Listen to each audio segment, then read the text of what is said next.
Buenos días, señorías, queridas amigas y amigos. Al final ya casi de la mañana quedan pocas cosas que decir. Sin embargo, a mí me gustaría poder hablar un poquito del futuro de los cuidados de larga duración, que de alguna manera la tragedia que todavía estamos viviendo con la COVID, pues quizás sea la única oportunidad que nos regala, ¿no? Que es la evidencia de que la oferta que estábamos ofreciendo y que estamos ofreciendo para las personas que sufren y necesitan ayuda no es suficiente, es inadecuada y a veces es mala, ¿no? Lo cual es un poco triste, pero es así. Estoy hablando de los servicios sociales. No entro en el sistema sanitario, donde muy bien ha sido expuestas la situación y las necesidades. Comparto, por lo tanto, dos reflexiones. Una que diría que va dirigida muy especialmente a ustedes, señorías, que tienen capacidad de decisión sobre el futuro de cómo queremos que las personas que sufren y sufrimos, tanto en nuestra calidad de cuidadoras como en nuestra calidad de enfermas o enfermos, sean cuidadas y sean apoyadas. Y esto va acompañado también de una reflexión sobre las personas que hoy han sido maravillosamente representadas por tres hombres. No recuerdo su apellido, así que no les voy a nombrar, pero están en la mente y en el corazón de todas las personas que hoy estamos aquí.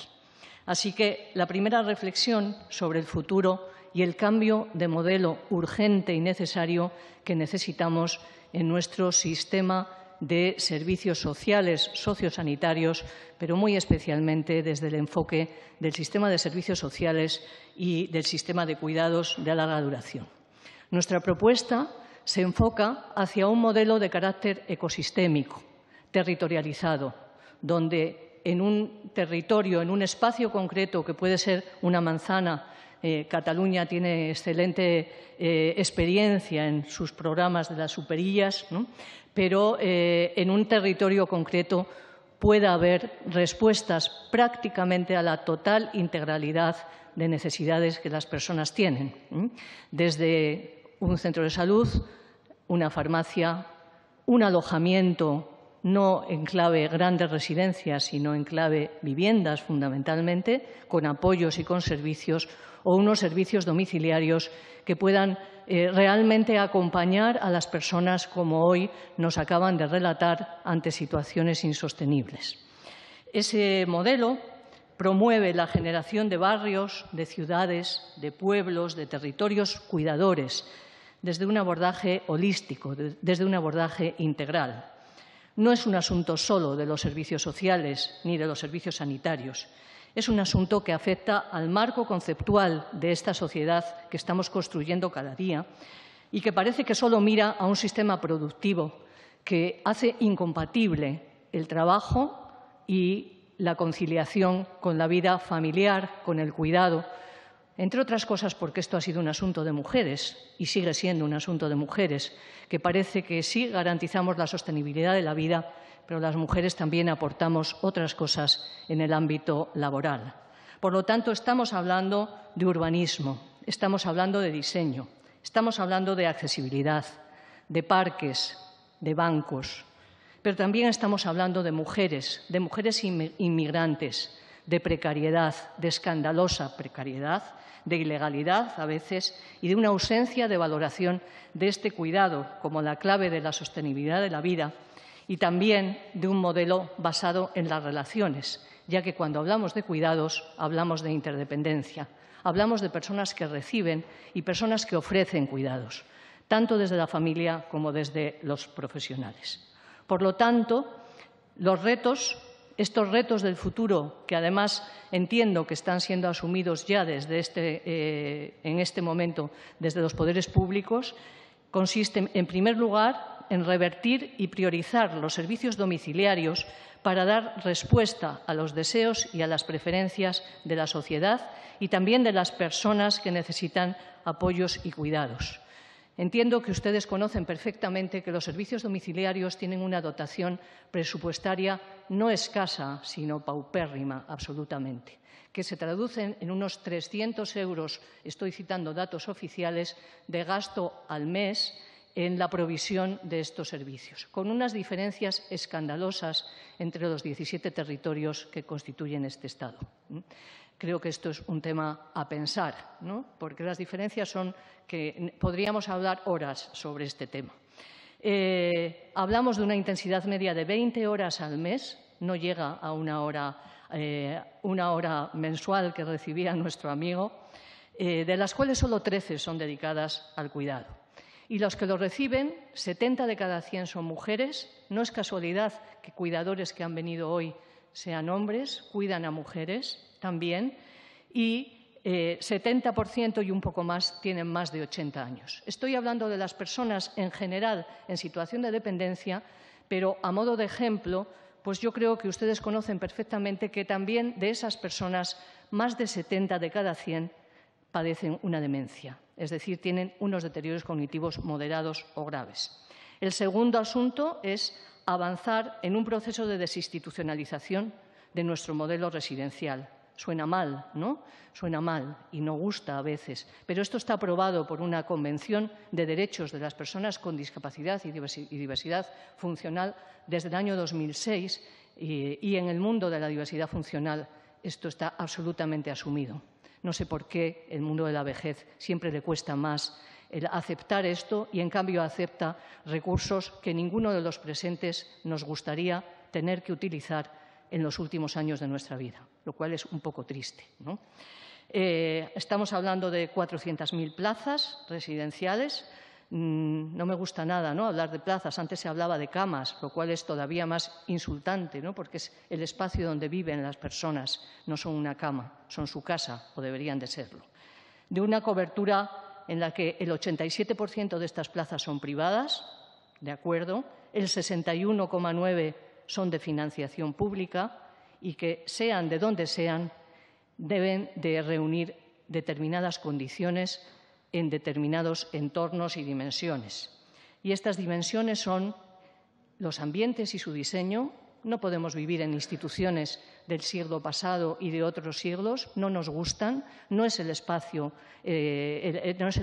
adecuado, y especialmente para las personas con demencia, donde se pueden desenvolver muchísimo mejor en espacios hogareños, pequeños, donde además estén todas las cosas que son significativas para ellos y no en un pasillo con habitación derecha-izquierda, con una iluminación fría que no lleva nada más que al deterioro. Esa es la situación de nuestras instituciones, generalizando, evidentemente, pero creo que muchas de ellas, como ustedes bien saben, son así. 75% otra vez, insisto, son mujeres y 80% de las personas que viven en centros residenciales son mayores de 80 años. Y más o menos esos índices, entre un 70 y 80%, al menos la experiencia de la Fundación Matia, padecen una demencia. Con lo cual, cuando hablamos de cuidados de larga duración, estamos hablando, en primer lugar, de las personas que tienen demencias, pero también de cualquier otra que necesite ayuda y tiene el derecho a recibirla, establecido por ley, que ustedes o sus colegas aprobaron en el año 2006. Toca hacer una revisión y toca hacer una provisión económica como corresponde a esta situación. Casi acabo ya hablando de componentes esenciales del modelo, y hay un componente esencial del modelo, que es las personas. También lo es la coordinación con los recursos sanitarios, pero quiero acabar hablando de las personas. No es la enfermedad lo que define a las personas, es ella misma, esa persona, su historia de vida, su identidad. Por lo tanto, urge introducir cambios en asuntos que además hemos sufrido dolorosamente durante esta pandemia, como tratar a las personas de manera infantilizada, hablar de nuestros mayores cuando no son nuestros, hablar de nuestros internos. Esto es una palabra que se ha generalizado. Me parece un escándalo, francamente, que todavía en este país hablamos de internos a personas que viven en un sitio hasta el final de sus días. Es duro, ¿no?, porque es un término bastante carcelario. Y por eso pedimos recuperar las palabras de las personas afectadas. Muchas gracias, Pedro. Debe normalizarse, en consecuencia, la imagen de la persona con deterioro cognitivo, con capacidad y voluntad de desempeño social. Trabajar también en el entorno desde la certeza de que el cuidado implica una relación de interdependencia. Eso implica a todos los cuidadores y cuidadoras, familias y profesionales, fortalecer el sentido de pertenencia, favoreciendo su participación en la vida pública, en toda la vida pública, integrarse en la vida social, favorecer la continuidad de la identidad, facilitando lo que tiene sentido, las actividades con sentido. Afortunadamente hay mucha evidencia científica que habla de esto, de lo que tiene sentido y no de utilizar un día en actividades en las que las personas no han participado o no tienen el menor interés en ellas. Y acabo con una frase de un pequeño estudio que hicimos en el año 2014, que hizo Daniel Prieto, que era, yo creo que de los primeros estudios cualitativos en los que se preguntaba a personas que tenían un diagnóstico de demencia. Parece mentira, pero esto es de hace 7 años y hace 20 años era muy difícil que una persona supiera que tenía la enfermedad de Alzheimer. Hoy son muchas, afortunadamente. Diría que, además, en parte se lo debemos a don Pascual Maragall y a su valentía por realmente declarar su enfermedad pronto, y a su familia, evidentemente. Y eso acaba diciendo: nunca, nunca, nunca hemos de olvidar en el trato con quien sufre la enfermedad que, por poco que sea lo que quede de uno, eso es todo lo que uno siente.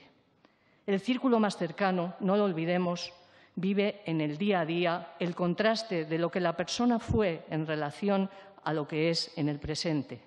Recuerda lo que los afectados olvidaron de sí mismos en el camino, pero estos, al menos hasta el final de su consciencia, lo que encuentran en su interior, por poco que sea para los demás, sí lo reconocen como propio, por lo que nunca entenderán la negación de un yo que sienten como todo lo que son. Muchísimas gracias.